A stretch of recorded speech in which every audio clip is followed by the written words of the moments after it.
Hey guys, this is a quick video that shows how to install the ESP32 board add-on in the Arduino IDE.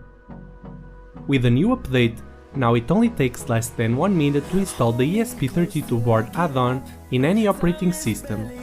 Having the latest version of the Arduino IDE installed in your computer, go to File, Preferences and enter the following URL in this field. Quick note, if you already have the ESP8266 board's URL, you can separate the URLs with a comma, as shown. After that, click the OK button. Open the Boards Manager. Go to Tools, Board, Boards Manager. Search for ESP32 and press the Install button for the ESP32 by Expressive Systems.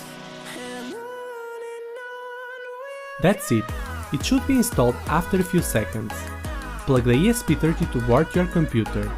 Then you should be able to select your board in the Boards menu. In my case, it's the Do It ESP32 Dev Kit V1. Now you can upload code to your ESP32 board. As you can see, it's very easy to use the ESP32 with Arduino IDE. Thanks for watching and don't forget to subscribe.